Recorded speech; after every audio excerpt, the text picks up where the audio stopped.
بسم اللہ الرحمن الرحیم۔ السلام علیکم ناظرین۔ تہجد کیا ہے؟ یہ وہ نماز ہے جو ہم پر فرض نہیں کی گئی، تو پھر اس کا اجر اتنا زیادہ کیوں ہے؟ آپ نے کبھی یہ سوچا ہے؟ اس کا اجر اس لیے ہے کیونکہ اس کا پیغام نہیں آتا، آپ کے دل میں موجود تڑپ آپ کو اٹھاتی ہے، ایسی تڑپ جو گہری نیند سے اٹھا لاتی ہے، جو ہمیں آدھی رات میں اپنے بستر پر سکون سے سونے نہیں دیتی۔ اور اس تڑپ کے ساتھ جب بندہ اپنے رب کے حضور اپنی پیشانی زمین پر رکھتا ہے تو اس کا وہ سجدہ اسے فرش سے عرش پر لے جاتا ہے۔ اس خدائے بزرگوں برتر کی رحمت اپنے بندے کو اپنے سائے میں لے لیتی ہے۔ بندہ اپنے رب کے سب سے قریب ہوتا ہے۔ اس وقت بندے کا بہایا ہوا ہر آنسو آنکھ سے بہتا ہے اور سکون دل میں اتار دیا جاتا ہے۔ ہر تکلیف ہوا میں کھو سی جاتی ہے۔ اس وقت رب اتنا قریب محسوس ہوتا ہے کہ لگتا ہے بس وہ ہمیں ہی سن رہا ہے۔ وہ ہمارے اندر ایک ایسا یقین پیدا کر دیتا ہے کہ اس نے ہماری مانگی ہر دعا کو قبول کر لیا ہے اور ہماری ہر خواہش کو صحیح وقت پر پورا کر دے گا۔ تہجد کا وقت خدا کی محبت کا عروج ہوتا ہے۔ تہجد بہت خاص ہوتی ہے، بہت خاص۔ دعائیں ہمیشہ قبول ہوتی ہیں۔ دعا مانگی ہی اسی لیے جاتی ہے کہ وہ قبول ہو، اور وہ قبول بھی ہوتی ہیں، لیکن وقت پر۔ بس انتظار درکار ہے۔ دعائیں نظر سے اوجھل ضرور ہوتی ہیں، کسی کو دکھائی نہیں دیتی اور نہ ہی سنائی دیتی ہیں، لیکن جب قبول ہوتی ہیں تو دکھائی بھی دیتی ہیں اور سنائی بھی دیتی ہیں۔ دعا صبر مانگتی ہے، انتظار مانگتی ہے۔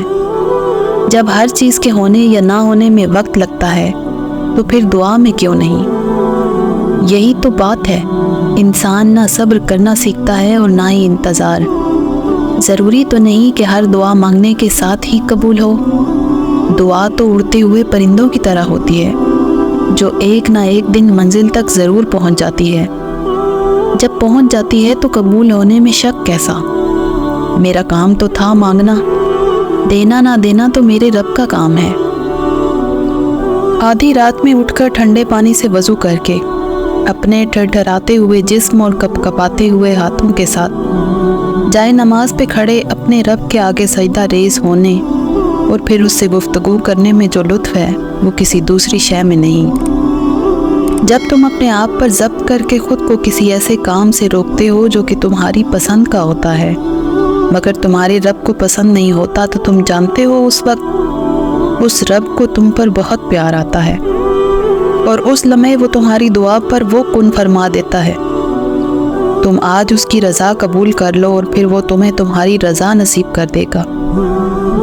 ایک دن تم دیکھو گے تمہاری آنکھیں تشکر کے آنسوؤں سے بھر جائیں گی۔ تم اپنی ہر تکلیف بھول جاؤ گے اور اللہ کے معجزوں پر حیران رہ جاؤ گے۔ تمہارے صبر کا اجر بہت حسین ہوگا۔ اللہ کبھی دور نہیں جاتا۔ جو دوری تمہیں محسوس ہو رہی ہے وہ دوری بس ایک سجدے سے ختم ہو جائے گی۔ تم سجدہ کرو اور تم اسے اپنی شارک سے بھی قریب پاؤ گے، اور جو دوری آئی ہے وہ اس کی طرف سے نہیں، تمہاری طرف سے آئی ہے۔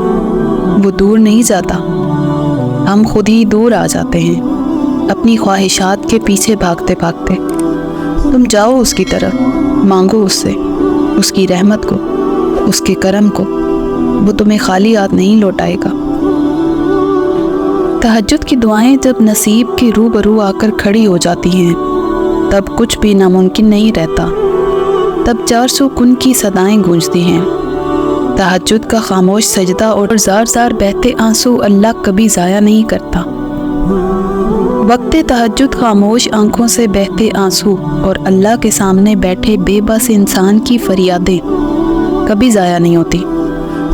اللہ جب تمہیں آزمائش میں ڈالتا ہے اس آزمائش سے نکلنے کا وسیلہ پہلے ہی تمہارے لیے بنا دیتا ہے۔ توکل وہ راستہ ہے جس کے ذریعے آگ ٹھنڈی کر دی جاتی ہے، جو ایڑیوں سے زمزم نکلوا دیتا ہے، جو دریا میں راستہ بنوا دیتا ہے، جو یوسف کو یعقوب سے ملوا دیتا ہے، جو شدید طوفان میں کشتی نو پار لگا دیتا ہے۔ تو پھر کیا تم اپنے رب پر توکل نہیں کرو گے، جو ناممکن کو ممکن کرنے کی قدرت رکھتا ہے؟